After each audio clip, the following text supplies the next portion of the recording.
Thank you. Good afternoon, everyone. Thank you, BNF, for hosting and IIPC for the chance to present today. It's a pleasure to be here with you all. My name is Rashi Joshi. I'm the Digital Collections Development Coordinator and a librarian in the Collection Development Office at the Library of Congress. And I will start by introducing my department. You'll hear me talk about CDO, that's our Collection Development Office. Although the library turns 224 years old this year, CDO was only formally established in 2013 to help address the most urgent collection-related priorities, such as training the library's over 200 subject specialist librarians or recommending officers on key collection development duties, assessing the collections, and developing policies to align collecting with the library's broader goals. At a high level, our department's mission is to support the library's goal to acquire and maintain a universal collection of knowledge and record of America's creativity, and to ensure that the collections reflect the breadth and depth of knowledge published globally. CDO serves in a collection policy development and consultative role. In other words, we don't have management oversight. So we act as liaisons between departments to support collection development in all formats and acquisition streams, including web archiving. Our work relies on the principles of patience, diplomacy, and collaboration. We're a small but mighty team with 2 collections development analysts, 2 data analysts, 2 collections development coordinators, all reporting to the collection development officer, Joe Puccio. My position, Digital Collections Development Coordinator, was established in 2019 as a counterpart to the department's e-resources coordinator, who covers paid subscriptions and purchased resources. My portfolio, on the other hand, covers free of purchase cost digital content, including the established web archiving program and the new Open Digital Content Initiative, which is focused on routinizing processes for selective collecting of openly available digital publications via a broad range of acquisition methods going beyond web archiving. This initiative is a growth area for the library and an important component of its new digital collection strategy. So in addition to supporting the library's subject librarians and our acquisitions department, I work closely with the web archiving section, which is led by Abby Grotke, on policy, program, operational, and outreach work. I also chair the CDO-sponsored Web Archiving Collection Development Group, and this is an interdepartmental working group that reviews and approves all routine web archiving submissions and has representation from all custodial divisions across the library. And finally, as a librarian with subject recommending authority over multidisciplinary digital content, I recommend digital materials for acquisitions as part of my duties. So around the time when the library was celebrating its 20th anniversary of web archiving, there was a dramatic increase in the demand for web archiving. Content had steadily been transitioning from print to online formats, for example, US government documents and openly available online journals. Staff engagement with web archiving had been growing steadily over the past decade, but the real surge happened during the pandemic when librarians transitioned to full-time telework in March of 2020 and began engaging much more heavily with web archiving, which could be done remotely. By the summer of 2020, we were experiencing severe resource capacity issues on our contract, so then Associate Librarian Robin Dale paused all new web archiving beginning in August of 2020. During this temporary pause, all existing crawls continued, and exceptions were made for areas in which the library collects comprehensively, such as categories of US government content, and several high-profile new collections to document the tumultuous events that were happening at the time, including the coronavirus pandemic, the protests against racism, the January 6th attack on the US Capitol, and the coup d'etat in Myanmar. During the pause, and with approval from the Associate Librarian, CDO and the web archiving section worked together on a program evaluation and on several key activities to develop a sustainable path forward that allowed us to resume crawling fully by February of 2021. This brief pause allowed us the opportunity to reassess key aspects of the 20-year-old program, and in only a few months we had to figure out how we could work more efficiently once the pause was lifted. During the pause, we developed a new resource allocation model. We refined our submissions workflows. We reviewed orphaned content. We developed a process for mandatory annual assessment of all collections and trained collection leaders. And finally, we assessed and identified gaps in the archives so that we could begin to address the most critical long-standing collection gaps. This was all a major undertaking for the library, and each of these areas merits its own presentation. My focus today will be how we addressed those critical and long-standing collection gaps. In December of 2020, my colleague Michael Matos, Senior Collections Development Analyst in CDO, conducted the first large-scale internal assessment of our web archives, which represent over 85,000 records, 193 collections, and over 4 petabytes of content. He pulled data directly from Digiboard, our in-house tool for web archiving. The available subject metadata was minimal, and looking at a site URL or title doesn't always reveal much about its contents. So opening up individual records to look at URLs in order to gain more information about primary subjects also would not have been feasible for tens of thousands of entities in the archives. So the analysis was at somewhat of a high level, focusing on a combination of easily available data from Digiboard that showed country of publication, language, and permissions category assigned by our legal department, which correspond to high-level content categories like journalism or government. Subject-level analysis relied primarily on cross-referencing the records with the subject specialist owner of the record and the specialist's formally assigned subject area at the library, which is all documented outside of Digiboard. So this assessment provided several insights and formed the basis of program-level policy, operational, and research recommendations. More importantly, the review confirmed several subject and geographic region gaps that had previously been anecdotally observed. There are a few reasons that certain subject gaps emerged in the library's web archives. First, the library has an expansive collecting scope to cover essentially all subjects, except for those covered by other U.S. national libraries like technical agriculture or clinical medicine. So some subject gaps can be expected, even though we strive to web archive all content other than U.S. government sites at a representative level.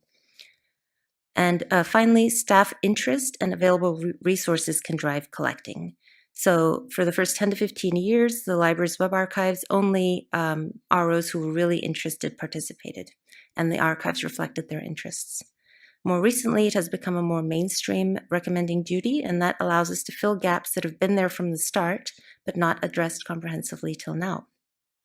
So what did my colleague's survey reveal? Some of the key underrepresented subjects included STEM topics, religion, sports and recreation, local history and genealogy, fine and decorative arts, philosophy, and education.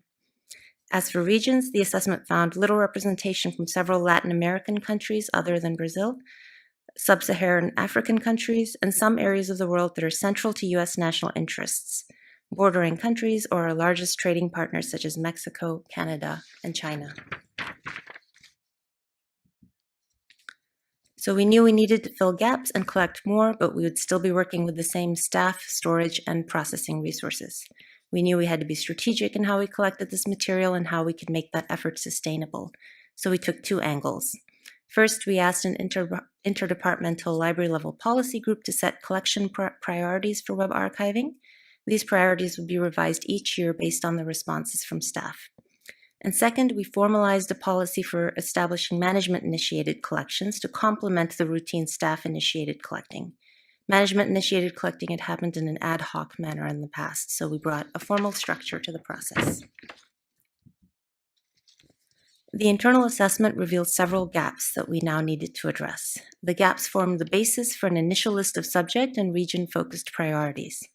We first coordinated these priorities with the Web Archiving Collection Development Group, which has subject specialist representation from all departments that have custody over collections.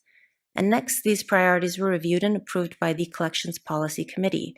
This is a library-level policy body that has director-level representation from all stakeholder departments, including general and international collections, special collections, National Audiovisual Conservation Center, the Congressional Research Service, Law Library, our Acquisitions Department, and the Digital Content Management section, under which the Web Archiving section sits. And finally, senior leadership reviewed and approved the priorities before we distributed them to staff at the beginning of the calendar year in 2021. So now for the first time, library staff had a list of priorities they could refer to as they made their submissions.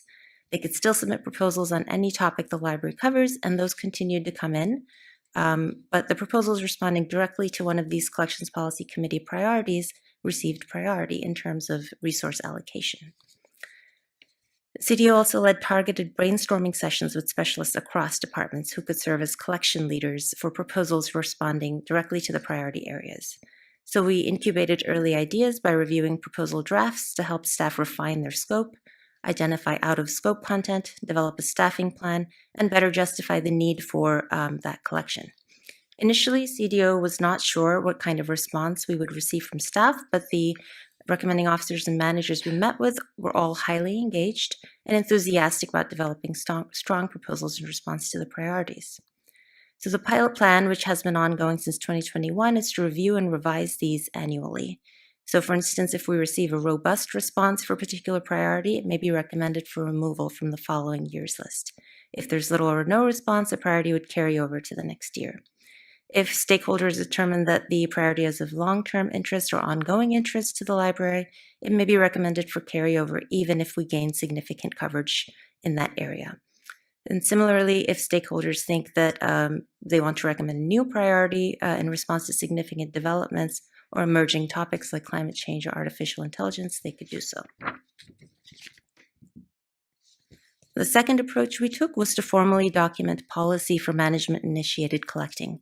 In early 2020, staff rapidly recommended over 4,000 sites related to the coronavirus pandemic to our single sites web archive, which is intended to be a space for a limited amount of ad hoc collecting. And we quickly realized that we needed to take a step back and develop a collecting scope and a management plan for topics that are of library level and multidisciplinary interest. Around the same time, more management-initiated collection requests began coming in, like those covering the protests against racism, which began in the summer of 2020, and the January 6th attack on the Capitol in 2021. So our goal was to formalize a process for senior managers to coordinate with the collection development officer and initiate collections on high-value topics in a way that was proactive instead of reactive. And we incorporated this process for management-initiated collections into a broader web archiving policy document published in the May of 2021. This outlined our standard process for web archiving proposals, for requesting and documenting changes to existing collections, and for setting the parameters for requesting exceptional collecting like emergency crawl requests. So senior managers now had a clear and simple roadmap to follow if they wanted to direct web collecting on a particular topic. They would start by working with the collection development officer, develop a short statement to describe the purpose of and scope of the collection. The officer would work with, then coordinate with appropriate managers across the library, select a collection leader, and who would draft a full collecting proposal, and then CDO would ensure that it's in line with the senior manager's original expectations. Finally, the web archiving collection development group would review the proposal from a technical standpoint. Similar to CDO's targeted outreach to subject specialists looking to respond to these priorities, we engaged directly with senior managers eager to respond. During the proposal development stage, we assisted them with collection scope development, proposed parameters for collecting, and suggested staffing. Having a policy roadmap for management-initiated collections ensures that we can replicate this process even with manager and staff turnover in the future. Excuse me. This slide shows CPC annual collecting priorities from 2021 to 2024. You'll notice several topics span multiple years, which can indicate that we haven't yet closed those gaps and they remain among our priorities of ongoing interest to the library. In other cases, some priorities shown in green here were sufficiently met, and so those topics were removed from the next year's list. New priorities shown in orange represent emerging topics of interest added to the priority list this year.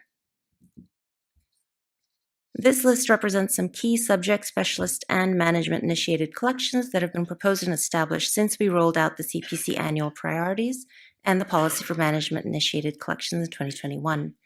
In each of these areas, the web content had existed for decades, but we did not have intentional and robust collection until 2021 onwards. So these are the areas that represent topics for which we can now say we're addressing critical collection gaps in the archives, which I think is an accomplishment for the library.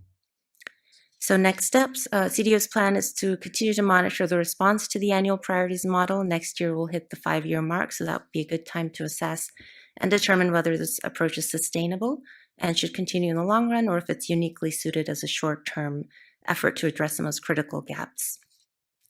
It's also worth noting that the web archiving section has developed internal Tableau dashboards for staff to track and monitor collections. So over time, we hope that this distributed review by subject specialists will lead to more organic submissions and reduce the need for more top-down priority setting. And other ongoing steps, CDO continues to advocate for library-level response to and dedication of greater resources to address broader program recommendations in the Web Archives assessment.